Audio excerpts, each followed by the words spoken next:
Hey guys, Lord Naren White here, the Holy Ghost, the one true God. Back with you with the next video in my series reading White Fang by Jack London. Without further ado, returning to White Fang as read by Lord Naren White.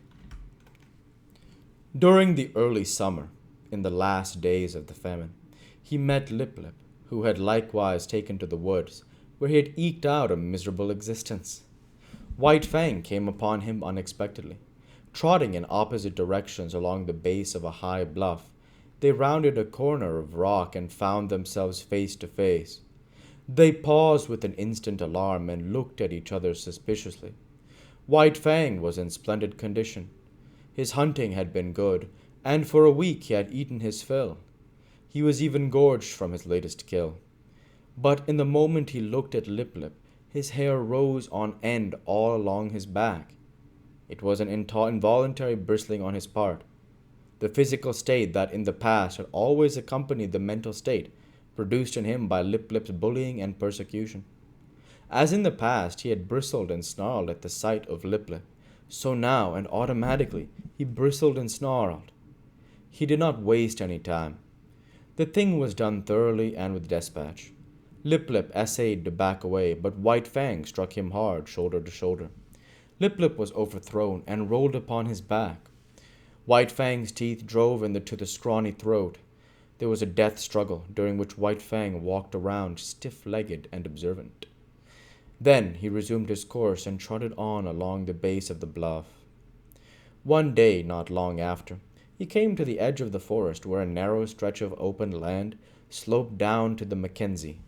He had been over this ground before, when it was bare, but now a village occupied it. Still hidden amongst the trees, he paused to study the situation. Sights and sounds and scents were familiar to him. It was the old village changed to a new place, but sights and sounds and smells were different from those he had last had when he fled away from it. There was no whimpering nor wailing. Contented sounds saluted his ear, and when he heard the angry voice of a woman, he knew it to be the anger that proceeds from a full stomach. And there was a smell in the air of the fish. There was food, and famine was gone. He came out boldly from the forest and trotted into camp straight to Gray Beaver's teepee. Beaver was not there, but Kloo Cooch welcomed him with glad cries, and the whole of a fresh caught fish, and he lay down to wait Gray Beaver's coming. Part 4. Chapter 1. The Enemy of His Kind. Had there been in White Fang's nature any possibility, no matter how remote, of his ever coming to fraternize with his kind, such possibility was irretrievably destroyed when he was made leader of the sled team. For now the dogs hated him for the extra meat bestowed upon him by Mitsa, hated him for all the real and fancied favors he received, hated him for that he fled always at the head of the team. His waving brush of a tail and his perpetually retreating hind quarters forever maddening their eyes. And White Fang just as bitterly hated them back. Being sled leader was anything but gratifying to him.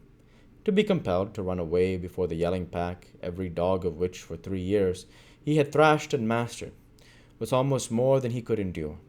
But endure it he must, or perish, and the life was in him and had no the life that was in him had no desire to perish out. The moment Mitsa gave his order for the start, that moment the whole team, with eager, savage cries, sprang forward at White Fang. There was no defense for him. If he turned upon them, Mitsa would throw the stinging lash of the whip into his face.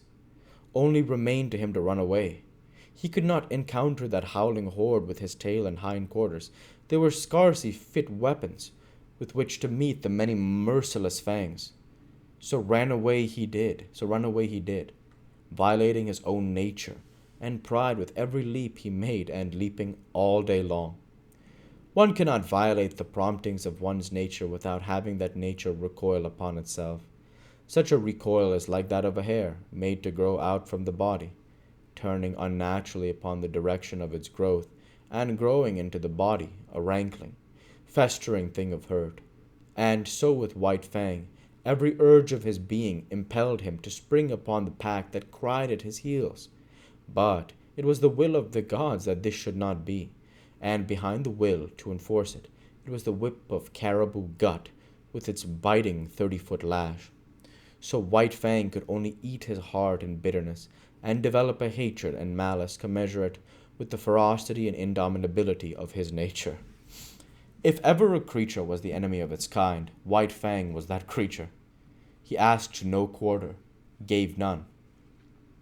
He was continually marred and scarred by the teeth of the pack, and as continually he left his own marks upon the pack. Unlike most leaders who, when camp was made and the dogs were unhitched, huddled near to the gods for protection, White Fang disdained such protection. He walked boldly about the camp, inflicting punishment in the night for what he had suffered in the day. In the time before he was made leader of the team, the pack had learned to get out of his way. But now it was different. Excited by the day-long pursuit of him, swayed subconsciously by the insistent iteration on their brains of the sight of him fleeing away, mastered by the feeling of mastery enjoyed all day, the dogs could not bring themselves to give way to him. When he appeared amongst them, there was always a squabble. His progress was marked by snarl and snap and growl. The very atmosphere he breathed was surcharged with hatred and malice, and this but served to increase the hatred and malice within him. When Mitsa cried out his command for the team to stop, White Fang obeyed. At first this caused trouble for the other dogs.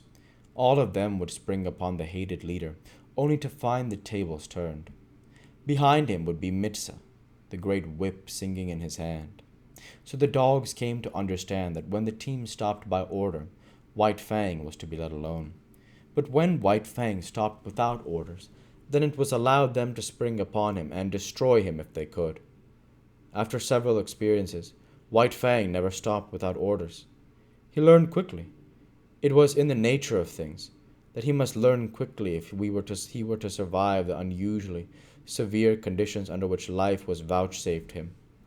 But the dogs could never learn the lesson to leave him alone in camp, each day pursuing him and crying defiance at him. The lesson of the previous night was erased, and that night would have to be learned over again, to be as immediately forgotten.